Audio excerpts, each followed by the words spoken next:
एक ओवर में आरसीबी की तबाही, जीटी की परेशानी ऐसे बढ़ाई। क्वालीफायर 1 में जोरदार सुनामी आई। जी हाँ, यहाँ पे आईपीएल 2026 का क्वालीफायर 1 मुकाबला, पहला क्वालीफायर मुकाबला खेला गया। इस मैच में आरसीबी ने जो एक ओवर में यहाँ पे 6 गेंद में कर दिखाया ना, उसने यहाँ पे गुजरात टाइटंस को पूरी तरीके से फंसा दिया।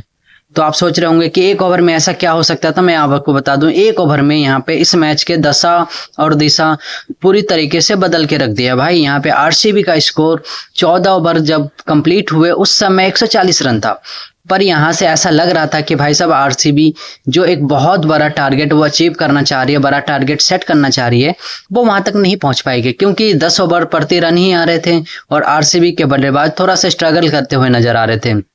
14 ओवर में 140 रन ही बने थे। तब आता है आरसीबी की बल्लेबाजी का 15वां ओवर, और भाई इस ओवर में यहाँ पे एक ऐसी तबाही मचाती है आरसीबी के बल्लेबाज, ऐसी सुनामी लेके आते हैं आरसीबी के बल्लेबाज, जिसमें गुजरात टाइटंस और उसका जो गेंदबाज था कुलवंत खजूरिया पूरी तरीके से उड़ गए।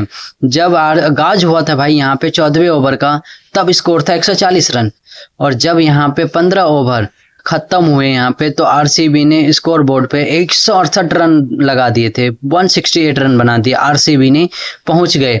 यानी कि 6 गेंदों में आरसीबी के बल्लेबाजों ने 28 रन जोड़ दिए। जी हाँ, 6 गेंदों में मोमेंटम पूरी तरीके से चेंज कर दिया। पहली गेंद पे 1 रन आया, दूसरी गेंद पे भी 1 रन आया, तीसरी गेंद पे नो बॉल थी जिसपे चौका आया, वहां पे 5 रन मिले। फिर अगले गेंद पर वाइड आई, फिर अगले गेंद चौका आया, फिर वहां से चौथी गेंद पे यहाँ पे नो बॉल थी, 2 रन वहां पे भी मिल गए। ऑफिशियल चौथी गेंद पे चौका आया, 5वीं गेंद पे छक्का आया, और 6ठी गेंद पर भी यहाँ पे चौका आया। यानी कि इस ओवर में, सिर्फ एक ओवर में, कुलवंत खजूरिया ने, जिनको खिलाया गया इस मैच में, पता ही नहीं क्यों खिलाया गया, क्यों फैसला लिया गया उनको खिलाने का, उनको खिलाया गया और उन्होंने यहाँ पे नो बॉल डाली, वाइड डाली, और भाई साहब कुणाल पांड्या ने, और यहाँ पे दमदार बल्लेबाजी देखने को मिले कुणाल पांड्या की और रजत पाटीदार की इस ओवर में। और इस ओवर में मैच का जो मोमेंटम था भाई, वो पूरी तरीके से चेंज हो गया। साथ ही बताऊं आपको, 15 ओवर में 28 रन आए, और 15 ओवर जब खत्म हुआ तब आपको मैं पहले बताया था स्कोर 168 था। उसके बाद जब 16वां ओवर खत्म हुआ तब स्कोर 189 पहुंच गया। यानी कि अगले ओवर में 21 रन और आ गए।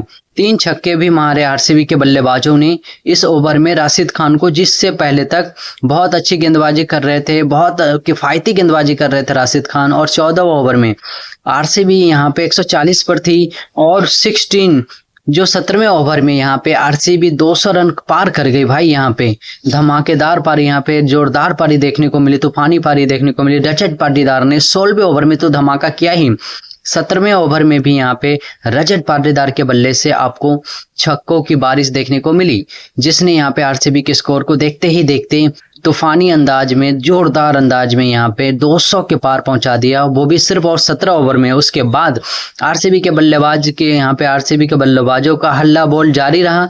आरसीबी के बल्लेबाज मैदान पे आते गए, जीटी के गेंदबाजों के उनके क्लास लगाते गए, और जीटी ने जो 14 ओवर में था तब तक मोमेंटम बना के रखा था, मोमेंटम को कंट्रोल कर लिया था, लेकिन वो जो कुलवंत खजूरिया का नो बॉल्स डाली, वाइड्स डाली, उसके ओवर में खराब गेंदबाजी उन्होंने की, वहां से मोमेंटम जो था पूरी तरीके से आरसीबी के पाले में शिफ्ट हो गया। और आरसीबी के बल्लेबाजों ने, खास करके रजत पाटीदार की बात करें, कुणाल पांड्या की बात करें, पूरी तरीके से क्लास लगा दी। उसके बाद विराट कोहली ने भी अच्छी पारी खेली थी, 25 गेंदों में 43 रन बनाए, बहुत अच्छी नजर आए। बट यहाँ पे विराट कोहली, देवदत्त पडिक्कल के 19 रन में, कुणाल पांड्या ने 28 गेंदों में 43 रन, रजत पाटीदार ने शानदार 68 उनके बल्ले से भी देखने को मिला।